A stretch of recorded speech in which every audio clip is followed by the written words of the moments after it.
I have a story that I wanted to share with you from back when I was a kid. This was in the early 2000s, back before I had a cell phone and landlines were still prevalent. I was about 13 with two younger siblings, and there were plenty of other kids on the same block. So, it was a normal occurrence to see kids playing outside, riding bikes in the streets, and the likes. One thing I liked to do was help out our neighbors with their pets, especially when they would go out of town. There was one house that was 2 houses down from us that belonged to Becky and Larry, and they had a blue heeler named Sassy. I loved playing with that dog, and when I was bored I would ask them if I could take her for a walk, and they would let me. She was incredibly well behaved, never even barked at others, and was super affectionate. They had asked me if I'd be willing to house sit for them while they went out of town for the weekend.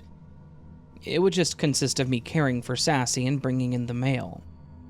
They also said I was welcome to walk her, and that I could help myself to the snacks and drinks they had, or even watch the TV.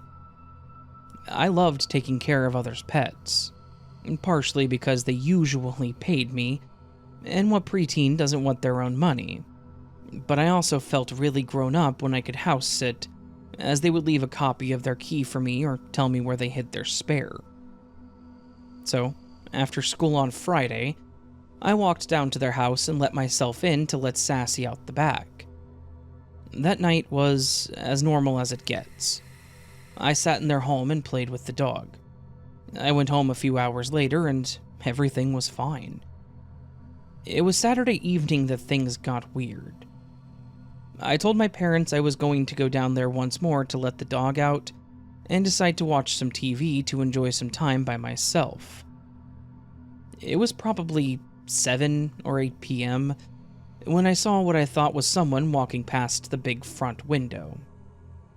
They had thin curtains on the window, and I left the porch light on, so I just saw a dark figure go past the window.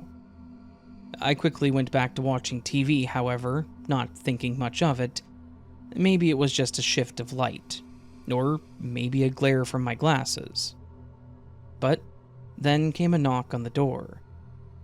I was curious at first because if it was my family, I figured they would just try to open the door, but all they did was knock. Being young though, I just opened the door, still thinking that it may have been someone coming to get me. But I did not recognize the person at the door. It was a man, maybe in his 30s, wearing a workout jacket, with a collared shirt underneath it, and a scruffy but short beard. Not knowing what to say, I just looked at him, so he spoke first. "Hey there, is Mr. Larry home?" he said in a friendly tone while smiling at me. His demeanor and saying Larry's name lowered my guard a bit, thinking that he knew them but maybe didn't realize they were out. I was still aware of some common stranger danger type of things, and I knew better than to say that I was alone or how long someone would be gone, so I told him that they had just stepped out for the night and would be back shortly, and denied that I was alone. The man smiled again and said, "Oh, I'm actually here to look at their cable box. They said they were having some problems with it." Now, I was a little suspicious at this point for a few reasons. First, I'd been watching TV all night with no issues. And second, they had a satellite dish on their roof. My family had cable at the time, and of course, that came with a big clunky cable box. And while I didn't quite understand all of that, I know that we didn't have a dish. So I don't think that they had cable. I told him that he should come back later when they were home because I didn't know where their box was, and he quickly responded with, "Oh, no worries. I'm actually a friend of Larry's. I know where it is. Don't worry, it won't take me too long." He then winked at me as he pushed his way past me and into their house. I was mentally freaking out at this point. This did not feel right. and I didn't know what to do. I was alone, Sassy was still out back. Not that I knew how protective she would be, since she was very friendly. He started looking around the living room and hallway like he didn't know where anything was. Not something I would expect from someone who claimed to be a friend. As my anxiety slowly rose more and more, he then asked without turning around to face me, "So, why are you here if they're just out for the night?" The way that he asked this was nagging at me, telling me that he obviously knew. He knew they weren't going to be back soon, and he knew I was alone. So, trying to think fast, as he looked over the TV in the cabinet with Becky's fancy dishes, I walked toward the back door replying, "I like their big dog," and opened it, with Sassy running in. I'm guessing Big Dog got his attention, and he quickly turned around. Thankfully, Sassy reacted just as I hoped. She ran in, stopped in her tracks when she saw this guy, and started barking like crazy at him. The guy froze in place and asked me to put the dog back outside, but I too froze behind Sassy, just letting her take control of the situation. The guy slowly walked back towards the door, started stammering to say something, before he finally just left. When he was gone, I ran to lock the door as Sassy moved the curtains with her snout to look out and continued barking. I couldn't see him anymore, so I did my best to calm her down and led her back to the kitchen, enticing her with treats. She very quickly obliged. I called my house from their landline, letting my mom know what just happened. She told me to make sure the doors were locked and to stay on the kitchen floor so that I was out of view from the windows. She stayed on the phone with me, but I could hear her talking to my dad and then even heard the door open and close from the phone. When I heard my dad knocking on the door, I stood up and my mom told me that I could hang up now. I let him in and explained everything, and he told me to stay in the living room with the door locked while he looked around. He came back in, called my mom, and then the cops showed up shortly after. With everything going on, I was pretty scared and upset, thinking this was all my fault and that I was going to be in trouble for letting this random guy into our neighbor's house. After the cops were gone, we locked up the place and went back home. Both my parents had the opposite reaction than what I expected, however. Not that they were really mean or punishing anyways, but I at least expected a talking to about strangers. However, they both hugged me and said that I was very brave and smart to let Sassy in the way that I did, and then call them. They understood, and didn't doubt me when I explained that he practically pushed his way inside, and that I didn't let him in. They also explained to me the next day, probably to make sure I slept that night, why I handled that very well. When my dad came to get me, my mom called Becky and asked her about the guy. They confirmed that, 1, they did not have cable, so they did not call for maintenance, and assured that they wouldn't do that when they knew there wouldn't be anybody home, and 2, they didn't recognize anyone by the description that I gave. Mom then called the police at that point, and we talked to them from there. The cops did a few circles around our neighborhood, and even checked out their backyard and shed, but unfortunately the guy was nowhere to be found, and they never did. Becky and Larry were returning that Sunday, so my parents told them they would keep an eye on the place, and I wasn't allowed back over there by myself again, just in case he came back. But thankfully he never did. At that age, I was conflicted. Somewhere between being upset that I couldn't go by myself, but I also shuddered at the idea of him coming back. They returned, and we never heard about him or saw him again, but I still wonder what his true intentions were. Was it really just to case the place out to rob it? Or was there something more, since I just happened to be there.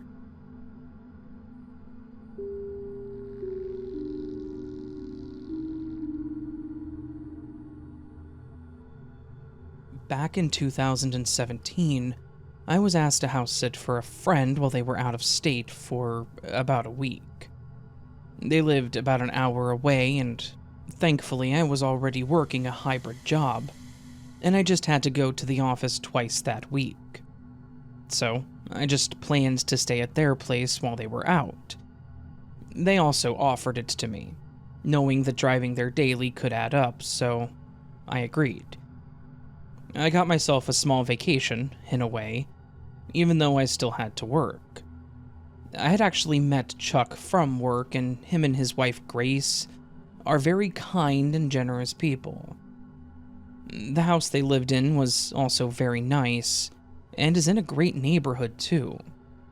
They're both in their late 50s and had 2 grown children, so it was just them living there, which meant that their place was always immaculate, without a single thing out of place.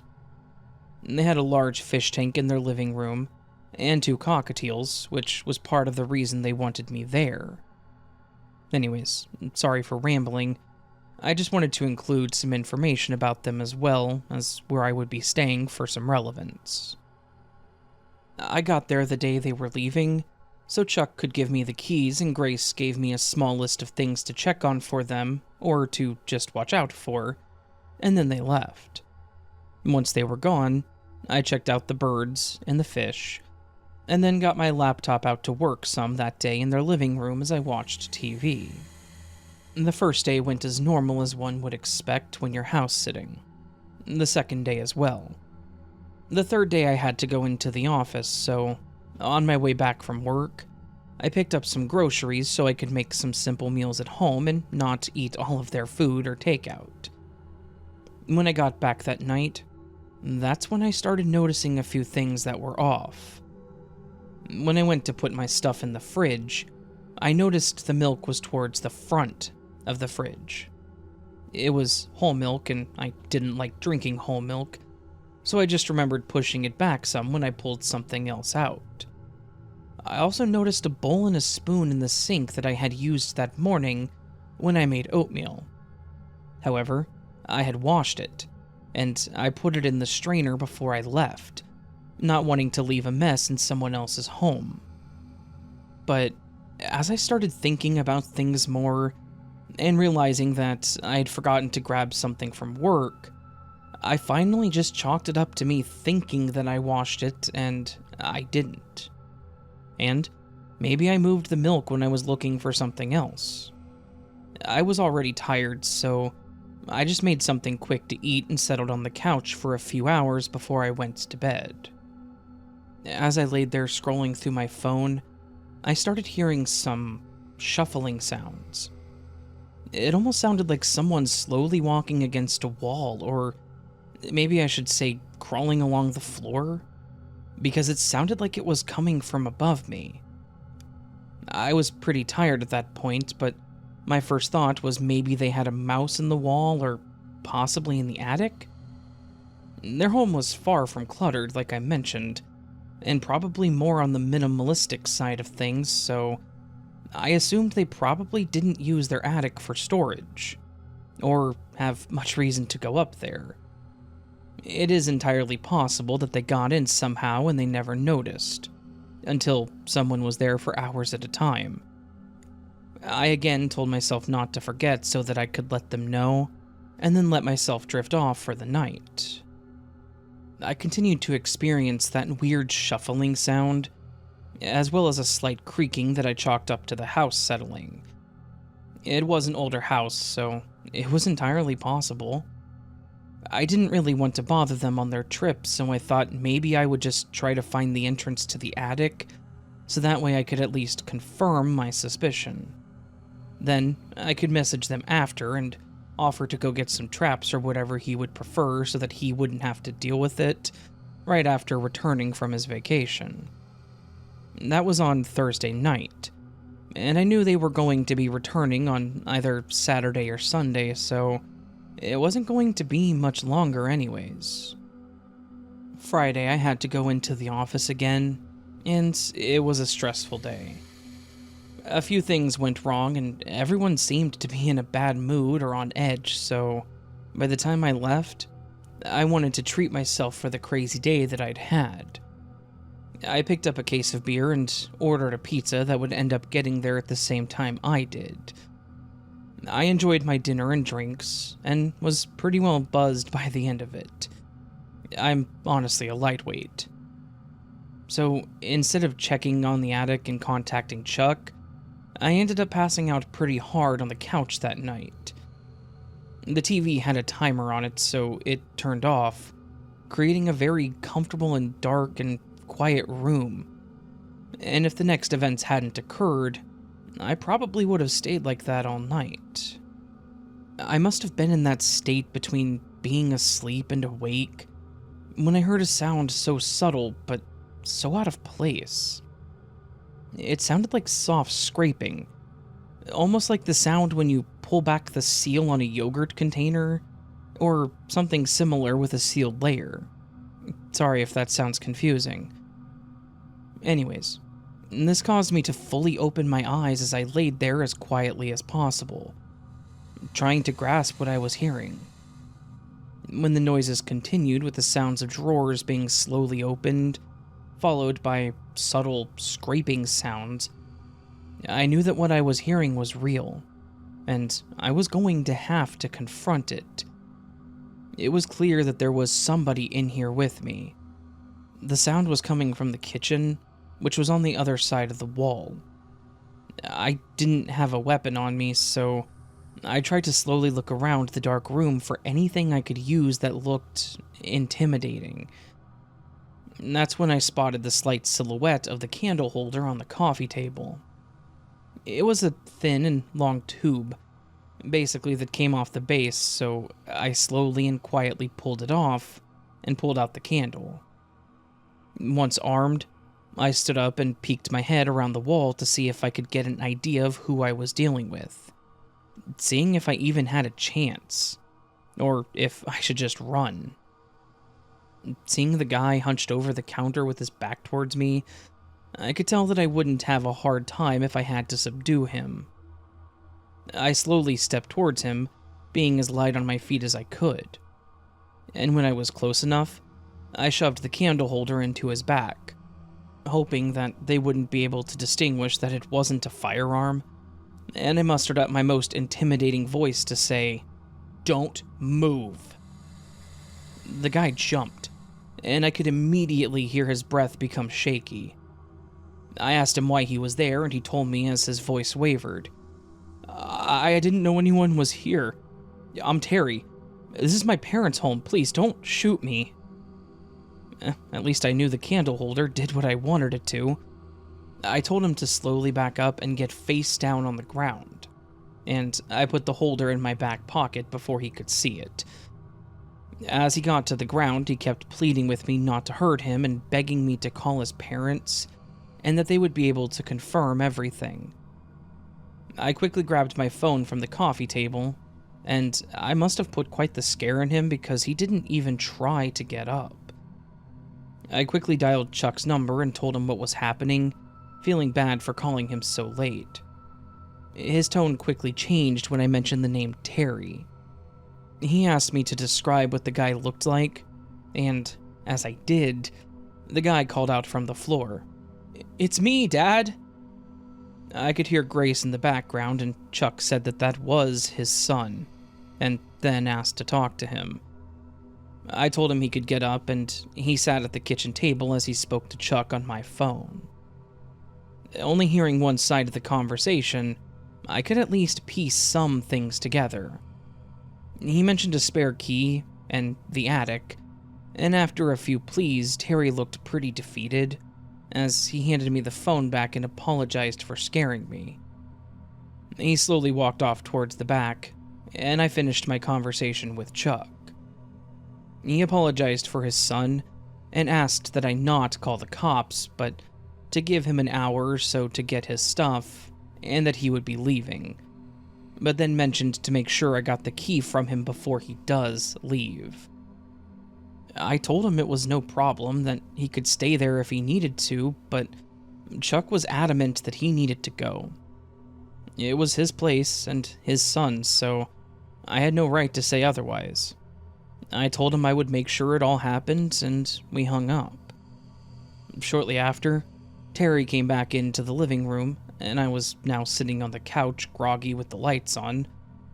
He gave me the key and once again apologized for scaring me, as he thought that I wasn't home, or was at least in the spare bedroom. He admitted that he had been using the key to come and go when they weren't home, and that he helped himself to the food. He didn't go into detail, but he did say that he messed up, and that he'd been staying in the attic without their permission. I shook his hand, told him no hard feelings, and then told him he could take the yogurt that he had already started eating, and another one if he wanted. And he laughed and then thanked me for them, and then he left. After calling Chuck to let him know he was gone, I fell back asleep. This time, in the spare bedroom. When Chuck and Grace returned, Chuck explained to me how Terry had gotten into some pretty bad stuff, and they let him move back in while he got back on his feet. Instead, he stole from them, and other things, so they had to kick him out. Apparently, Terry had made a copy of his key before giving it back to Chuck, and he'd been sneaking back in while sleeping in the attic. He said that he has since gotten professional help, and is doing much better, but man, that was a crazy week for me. I went from thinking I was going to have to break it to my friend that they may have mice in their walls, to actually dealing with an intruder, only to find out that he was harmless and actually my friend's kid. He didn't really talk about his kids much, so I didn't even know what he looked like. I guess I was relieved that he wasn't just a stranger there with malicious intent, but at that moment, I was still pretty terrified, even if I didn't show it. I'm sure I could say the same for Terry, too. I haven't had to stay overnight to house sit somewhere since, but when I do just have to check on the house, I kind of do a once-over, just to make sure that I am indeed alone.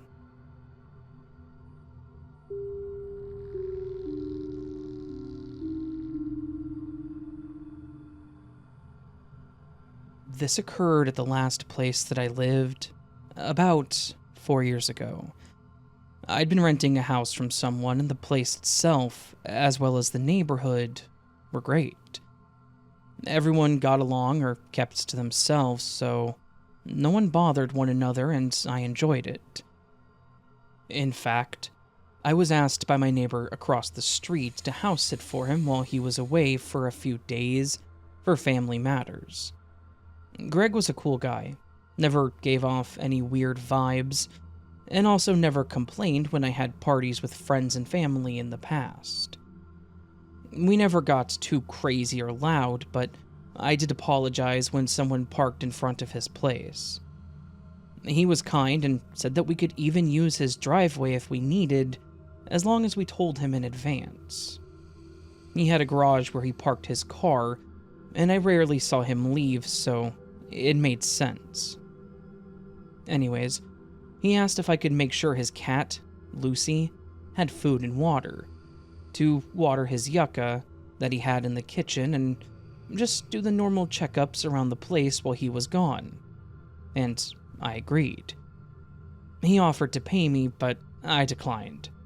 He lived across the street, so it wouldn't cost me anything to walk over there and be a helpful neighbor in return for the times that he's helped me. Before he left, he invited me over to walk through his place and gave me some basic instructions, as mentioned above. Even though I knew Greg, I'd only ever been in the doorway in the living rooms, so going in, I see his house looked pristine, and everything had its place. From the little knickknacks on a nearby table to the potted plant rotated to cause the plant to twist and curve perfectly into the start of an arch. It looked very homely and inviting. The first day went as normal. I got off work and went over to feed Lucy. She was also a very affectionate cat, so I spent a little extra time there petting her and playing with her before I left. That evening, maybe an hour or so after leaving, Greg texted me asking how things were and jokingly asked if Lucy was causing trouble. After responding with something simple, he mentioned that since she loved attention, I was welcome to spend as much time hanging out there with her as I wanted, and even reminded me where he kept her treats. It was kind of an awkward conversation, to be honest, as I was a full-grown adult. Maybe I was just being mean, but I didn't think I needed permission to pet a cat that I was watching. I thought maybe it just came through awkwardly in text, so I responded with something like, "Okay, thank you," and let it be. The next day I went back over before I started dinner, and my boyfriend called while I was there. We talked on the phone as I continued my task of caring for the cat. I mentioned needing to take a shower after dinner so I could sleep in the next morning, and my boyfriend tried being flirty with my comment. Just trying to give an idea of what happened while I was there and what was spoken out loud. So, after I finished there, I went home and enjoyed the rest of my night. But while I was making dinner, I got another text from Greg, again checking in. He followed it up with another weird statement, though. He said I was welcomed to use anything in his home, including his bathroom to take a shower if I needed to.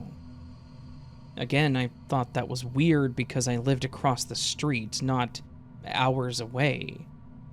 I had no reason to use his bathroom like that. I again just thanked him and left it at that. The third day, my boyfriend was staying the weekend at my place, so he came with me to take care of the house. We both played with Lucy while we sat in the living room chatting. Again, my boyfriend was getting a bit hands-on, but that was normal and all in good fun, but we did stop since we weren't in my place. After locking up and returning home, I was greeted by another message from Greg. This time, he said he appreciated my help, but that he didn't want any strangers in his house. I found the statement odd, as it wasn't like I was throwing a party at his place or something, so I just told him I understood and that it had only been me just to keep the peace. He seemed to question me about it, but then let it go. But that was what set alarm bells off for me. My boyfriend noticed the change in expressions, so I showed him the message. He immediately suspected that my neighbor might have a camera somewhere, which would explain why he saw a stranger, which was my boyfriend. I didn't understand why he wouldn't just say that when he texted me, but I just let it go. If all went well, I would only have to do this for a few more days anyways. The next day, I went over there in the morning alone, and as I watered the plant, I started thinking about the weird conversations I'd had with Greg, and how my boyfriend suspected there was a camera. My initial thought was that it was out front, but then I became suspicious about him possibly hearing or seeing me in the living room. So, I decided to test it. I rubbed my arm and mentioned to myself out loud that I needed to get more lotion. I finished there and went back home to my waiting boyfriend. Then my suspicion was confirmed, as I got a response from Greg directing me to where he keeps his lotions and creams if I needed some. I immediately became freaked out. Why would you have cameras and mics deep inside your home like that? I could understand at the door. I have a Ring camera myself, but if you didn't trust the person enough, then why ask them to watch your house? I told my boyfriend what happened, and he agreed that it was weird, and he became pretty protective of me as well. Thankfully, I only had a day left, so I figured I would push through it and decline to help in the future if I was going to be so heavily watched. My boyfriend, however, said he wanted to go with me regardless of what he said to make sure I was safe. It was sweet, but I told him while the cameras were weird, they weren't going to hurt me. But he was adamant. He said he felt like he needed to go even if he just sat outside while I went in, so I agreed with this plan. So, while he sat on the bench in the front, I went in to take care of things one last time. While refilling Lucy's water bowl, something caught my eye. There was a spoon in the sink. I hadn't used any of his utensils. I had no reason to, so why would it be there? I immediately became suspicious and went out front to tell my boyfriend to come in. After explaining this to him, he immediately went in and started looking around the place.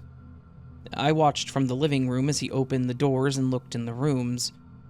First, he checked the bathroom, then the first room on the right, and then he tried the second door. I watched him struggle with it, so I assumed it was locked until he started yelling. He demanded that they identify themselves, but the other person didn't respond. Then, my boyfriend slammed against the door, causing it to open. I ran over to him, and what I didn't expect to see was Greg on the other side of the door. His face was red, and I could see the veins bulging from his neck.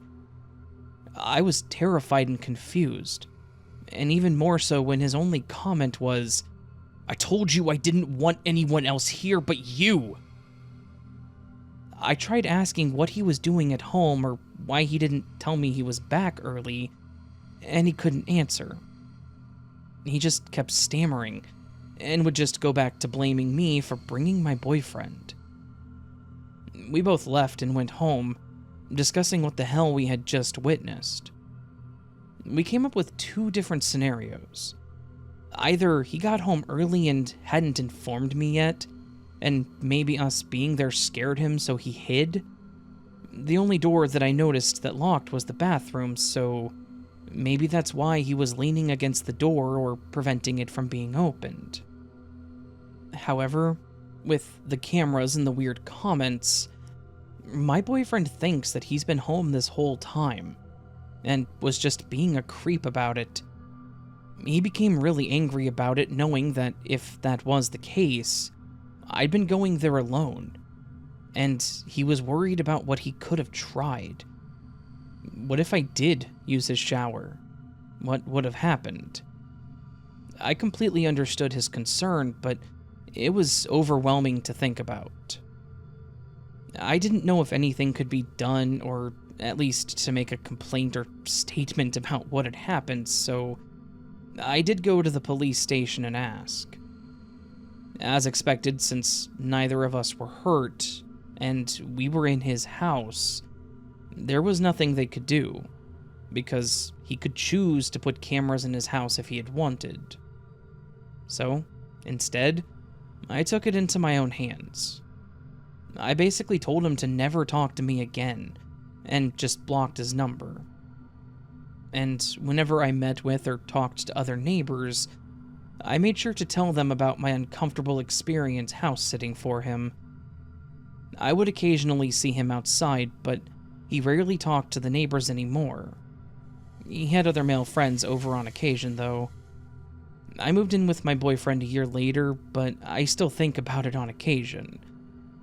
I'm just glad that I was never really in any embarrassing positions while I was over there, or used his bathrooms, because I never did see where he hid those cameras.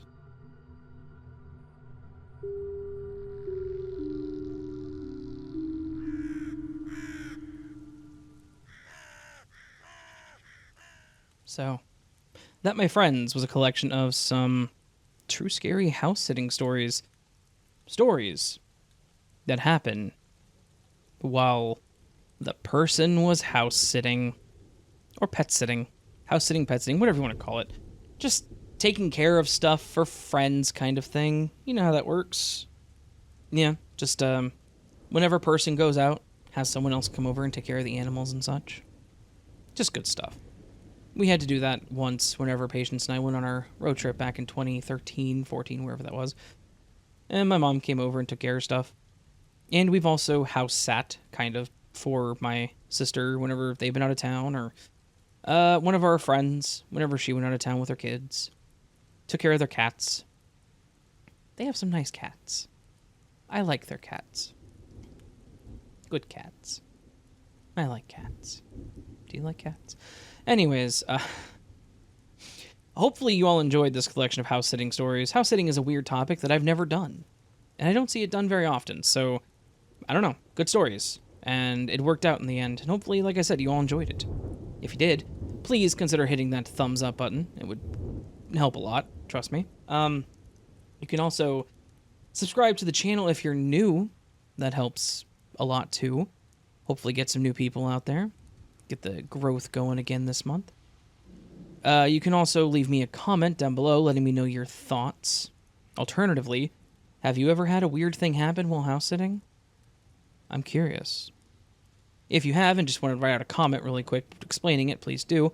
However, if you have a longer story you want to tell, go to astheravendreams.com and click the submit button to send it my way. And maybe even have your story featured on a future video. Yeah. You can also do super thanks or joining our Patreon, where you get early access to content like this, and depending on how you sign up and what you sign up for, as well as other stuff and all that. Okay. Hope you have a beautiful weekend, my friends. Hope I do see you again here very soon. But until then, remember you are loved, you are valid, you are important, you're the best you that you can be. Do not forget it, and don't let anyone tell you otherwise. And of course, until I see you again, my friends, much love, and sleep well.